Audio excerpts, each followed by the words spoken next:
Vamos rapidito a darle la bienvenida y sumar a Pymes en la Red a Damián Dipache, un amigo de la casa, amigo personal también, al que le tengo mucho cariño y afecto, y por supuesto, analista económico. Damián, ¿cómo te va? Muy buenos días, Cris Dátola te saluda.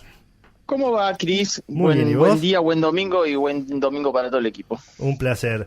Che, Dami, estamos con un problema de inflación muy alto, que se viene arrastrando hace años en Argentina, pero se profundizó en los últimos 2 meses con la esperanza de que se va a disminuir a partir del segundo semestre. ¿Cómo lo ves vos? ¿Cómo lo analizás?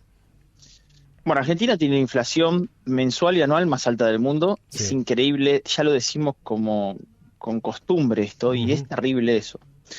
Hay 3 situaciones. El gobierno, de alguna manera, cuando asume, lo que hace es corregir los precios relativos de la economía. Estaban muchos programas de precios que controlaban los bienes y servicios, los suelta, el tipo de cambio, corrige fuerte el tipo de cambio, 54% de devaluación en diciembre, el dólar sube 114%, va a precios inmediatamente en diciembre y en enero. ¿Qué es lo que pasó? Asume sin dólares, con 11.000 millones de dólares de reservas netas negativas. Sí. Muchos dicen, bueno, ¿no podía haber de alguna manera hecho un programa expansivo, es decir, que crezca la producción, que crezca la oferta por encima de la demanda para que no sea tan contractivo el plan? No había dólares. Lleva mucho tiempo. Exactamente. Entonces, ¿qué es lo que hizo? Bueno, generó esa suba de la inflación, una caída muy fuerte del poder adquisitivo, y está llevando a que las ventas cedan fuertemente. ¿Y el sector más afectado cuál es? Las pymes. Obvio. Tanto en el mercado interno, en el comercio, como en el sector industrial. De hecho, cuando vos ves los registros que llevan INDEC, la industria comienza a caer, producto de que en el comercio no se vende. Entonces, ¿hacia dónde vamos de acá en adelante? A nosotros, febrero, el presidente manifiesta que, bueno, ellos esperan inflación menor al 15%. Puede ser 14,9, menor al 15%. Eso es viable en febrero. Yo creo que en el mes de marzo vamos a tener un envión de la inflación, producto de precios regulados que se levantan, gas, energía eléctrica, agua, posiblemente nafta, estacionalmente educación es un mes que pega fuerte sobre el indicador, y encima nos toca un fin de semana largo, sector turístico, hoteles, servicios vinculados al turismo. Para mí se va a acelerar la inflación. Después, y con esto cierro, me parece que apela a no emitir, apela a que la devaluación, la próxima corrección del tipo de cambio no sea tan brusca, y que de alguna manera pueda ir reduciéndola a lo largo del tiempo con un costo, que es un costo social y un costo económico. Ahora, cuando estamos hablando, vos decís, bueno, febrero va a bajar al 15% o menos la inflación, y en marzo se va a volver a disparar.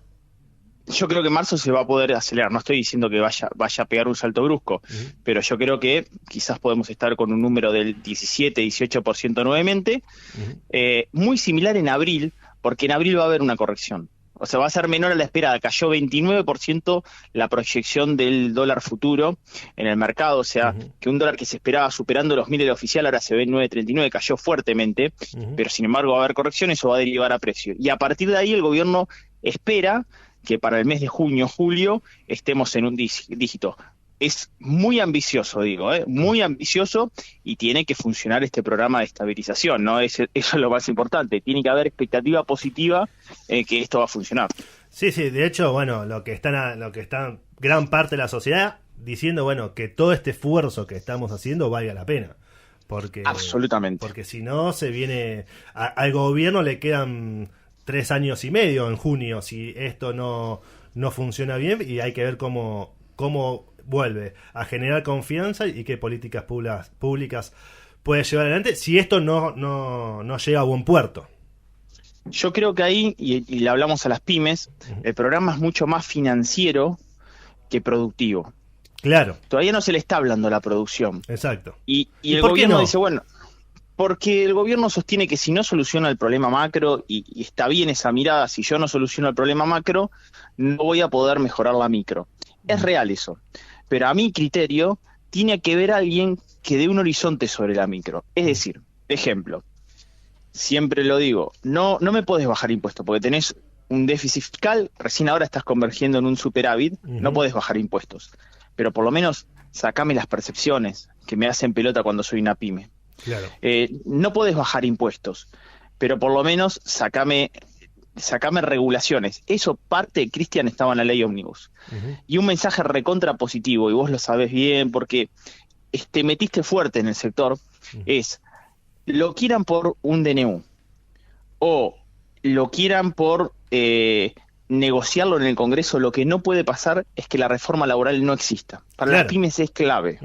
Es clave. Sí, aparte la están reclamando. Por eso una cuota de responsabilidad desde el punto de vista político, es que se le reclama al presidente, fuiste por la ley, la metiste, la reforma laboral fue por DNU, lo metiste en el DNU y la justicia te lo frenó. Bueno, metámoslo formalmente en el Congreso de la Nación y que se discuta la reforma laboral y que salga en julio, pero que salga. Exacto, yo digo no es por DNU, pero tampoco es por apelación de la Corte Suprema. O sea, ¿qué quiero decir? Señores diputados, es por Congreso. Siéntense en el Congreso y solucionenle este quilombo a las pymes. Porque acá las más afectadas son las pymes, porque son las que mayor volumen de empleo generan en Argentina. Y si vos no solucionás eso, no solucionás un montón de cosas. Por ejemplo, el sistema jubilatorio, que necesita de esos activos que financian pasivos. O sea, eso para mí es un mensaje recontra contundente hacia el futuro para el sector. ¿Ves? Esas son las cuestiones que digo, estoy pasándola mal, pero mira que esto me da un horizonte, ¿me entendés? Y después, el segundo semestre, sí se espera un rebote, como siempre ha pasado en Argentina. O sea, de alguna manera, después la economía cae tanto. Sí, después, que va a repuntar, pero bueno. Después empezás a repuntar porque caíste en el subsuelo. Es como cuando hablamos de adelgazar. Los primeros meses es más fácil adelgazar. A lo que voy es, y esto es lo que más me interesa, vos y sos analista y conversás con muchos políticos, participás de programas líderes en radio y televisión, ¿por qué pensás que hoy un Martín Tetaz, por ejemplo, que viene del mundo de la economía, que sabe de economía, no presenta un proyecto él? Porque no hace falta que lo presente el Ejecutivo, lo puede presentar o un Martín Tetaz o un Santoro. Digo, personas que son sensatas, que están dentro del Congreso de la Nación, no se sientan y presentan una ley de reforma laboral. Tengo una respuesta porque hablé con muchos de esos, tanto oposición, oficialismo o dialoguista. Hoy lo que ven es que la ley Ómnibus generó un quiebre muy importante dentro del arco político. Entonces yo digo que la ley Ómnibus se tiene que convertir en una ley tren, donde ahora se negocie vagón por vagón. Pero para negociar vagón por vagón hay que reconstruir los carriles, y están rotos. O sea, yo presento la ley, ¿para qué la voy a presentar si sé que va a fracasar? Primero tengo que reconstruir mi tejido de adhesión o aval para eso. Es lo que me explican ellos. Y cuando vos los escuchás decís, y no es tan loco. ¿Para qué voy a presentar una ley que si no tengo un acuerdo con el PRO o un ala dialoguista radical, no va a pasar? ¿Se entiende? O con una parte incluso de la oposición más beligerante o no dialoguista. Tengo que tener un acuerdo previo para... Por supuesto. Acá tienen que ponerse de acuerdo todos. Claro, y hay una tensión de un fracaso importante. Claro. ¿Entendés? Entonces, ahí yo creo que lo entiendo y me pongo en la misma mirada que vos. Está buenísima la pregunta porque el oyente dice, déjense de hinchar y solucionen los temas de la gente. Claro. De hecho, Cristian, para las pymes, lo hemos hablado 1000 veces, en el paquete fiscal estaba el monotributo, estaban autónomos, estaba la moratoria para las pymes, estaba el blanqueo, estaban la situación de los jubilados. Bueno, todo eso quedó colgado también. Los monotributistas están desesperados, ¿eh? ¿Pero qué te parece? El monotributista pasa al régimen general en 2 minutos. ¿Cómo no va a estar desesperado? Más vale que yo también estaría desesperado si soy un monotributista, hago 2 facturas y ya me voy al régimen general, y empiezo a pagar IVA, empiezo a pagar ganancias, empiezo a pagar bienes personales, empiezo a pagar el impuesto municipal, ingresos brutos. Más vale que voy a estar desesperado.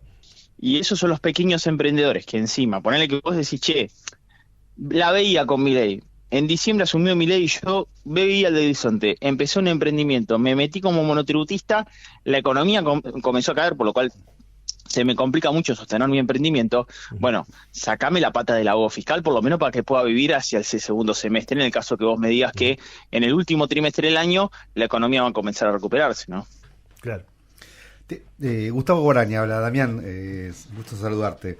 ¿Cómo estás, Gustavo? Te pregunto algo de que hay una doble discurso cuando uno escucha al presidente y cuando uno escucha al ministro Caputo, y no entiendo el por qué no están por lo menos alineados en esto, en decir, el ministro está siendo mucho más cauto hablando del segundo semestre, lo cual me trae un recuerdo espantoso de Mauricio cuando nos hablaba del segundo semestre, que nunca llegó. Pero vamos a ser auspiciosos. Pero al mismo tiempo, Milei el presidente está generando una expectativa de una baja muy fuerte de inflación para pasado febrero, lo cual suena algo casi alucinatorio, pero mucho más para marzo. Y si esa expectativa no se cumple, el mercado no creo que reaccione positivamente. Claro, de una manera muy feliz. Coincido con vos, es un gran error. Es un error que cometen todos los políticos cuando con el deseo, digamos, de adelantar los tiempos, caen en esta situación. ¿Por qué? Porque le pasó a Massa, señores. Le pasó a Massa cuando famoso 3% de abril, y después tenías a la sociedad decir, che, pero pará, si me dijiste 3 y estamos en 12, ¿me entendés? Cuadriplicaba la proyección de ese abril. Entonces el político intenta forzar la técnica. Claro. Y ahí me parece que comete un error. Es un gran error. Sí, porque aparte lo que pasa es, bueno, no te lo voy a explicar a vos, pero la economía funciona por una función, por expectativa y confianza. Entonces, si vos rompés la expectativa y la confianza, bueno, te va a caer la bronca después. Mirá, la economía primero no es una ciencia exacta, es una ciencia social. Uh-huh.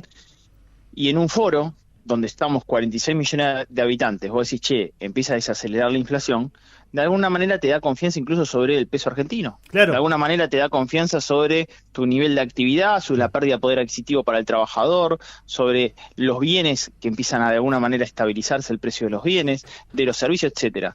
Si eso se rompe, generaste una falsa promesa con una expectativa incumplida que acelera un proceso de contrario a lo que vos querías generar, porque la gente dice, che, pero pará, ahora no puedo confiar porque de vuelta me volvió a subir, ¿me entendés? Absolutamente. Y la gente que no sabe nada de economía, solamente va a la góndola del supermercado. Eso te no digo, importa, la sufre todos los días, no hace falta saber días de economía para saber que no llegas a fin de mes. Exactamente. O que te cuesta llegar a fin de mes. Y vos estamos hablando de confianza, y de expectativas. Vos sabés que algo que me sorprende es que Javier Milei emitió casi o más de 2 billones de pesos en un contexto inflacionario, que eso va a impactar ¿cuándo? Bueno, ¿qué pasa? Él emite contra dos situaciones. Primero, contra la compra de dólares, porque también acumuló 8.000 millones de dólares de reserva. Entonces, sí, para comprar esos dólares tiene que emitir pesos y dárselos a aquellos que dan sus dólares, ¿entiende? Sí, sí. Por una parte.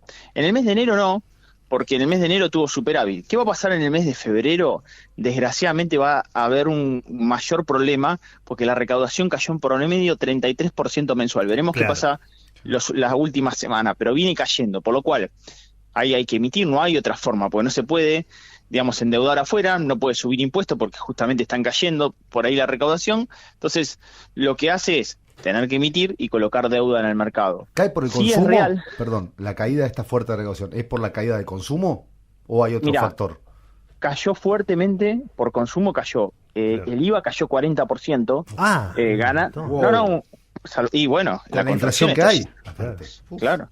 40% cayó ganancias, casi 38%, pero también cayó el frente externo, cayó derechos a la exportación 68%, impuesto país 14%, y el derechos a las importaciones en el orden del 20%, o sea que está freno muy de complicado. freno de mano la economía. Bueno, entonces ahí, ¿qué pasa? Después de que vos manifestás de que tuviste que nadie en el mundo logró un enero de superávit fiscal primario y superávit financiero, bueno, en febrero está siendo más complicado. Claro. Entonces, ¿cómo lo vas a cubrir ese bache? Lo cubrís con emisión monetaria, y sí es cierto que Caputo ha logrado muchas rondas exitosas de colocación de deuda en el mercado para aspirar esos pesos. ¿Cuál fue? Por ejemplo, el Bopreal, que parte licitó para las pymes, sí, que hay que decirlo, y otros títulos de deuda. Un dato importante para las pymes, ya que estamos en un programa de pymes.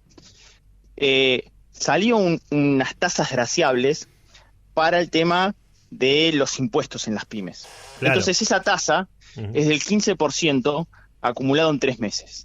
Si yo debo IVA, por ejemplo, tengo que pagar 3 millones, te metes en una moratoria. Incluso me meto en la moratoria. Claro. Entonces también eso reduce el nivel de recaudación presente, que lo voy a pagar en el futuro licuado por ahí inflación. estuvo bien porque iba a estar iban a aumentar la tasa de los intereses resarcitorios y punitorios de las empresas que debían dinero a la FIP, y después una reunión con CAME y con la Unión Industrial Argentina reculó el gobierno, y eso está bueno porque, bueno, por lo menos escucha a sectores empresariales que le están diciendo: si haces esto nos terminás de matar.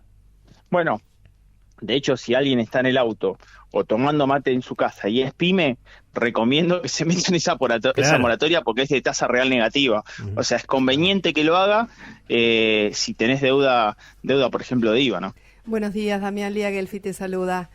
¿Cómo estás? Yo te quiero sacar un poquito de la macro, digamos, que va a tardar seguramente en solucionarse, para llevarte al día a día de lo que se vive en localidades pequeñas, ¿no? Donde están esos intendentes tratando de hacer lo que pueden para sostener a su tejido. ¿Qué le dirías si fueras asesor de intendentes de localidades así pequeñas? Hablamos de 10.000, 50.000 habitantes. ¿Qué pueden hacer? ¿Con qué herramientas podrían hacer para sostener su tejido social, sus negocios, sus pymes? Hay localidades pequeñas que les va muy bien, porque van a estar asociadas a uno de los sectores de la economía que más va a crecer, que es el sector del campo, el agro. Entonces, la economía de las economías del segundo, tercer cordón de las provincias de Buenos Aires están muy ligadas a ese sector. Pero no depende todo eso. También depende de la actividad en el mercado interno, sobre todo cuando están dedicadas al sector industrial. Claro. Los municipios, el gran problema que tienen es que también recibían transferencias discrecionales.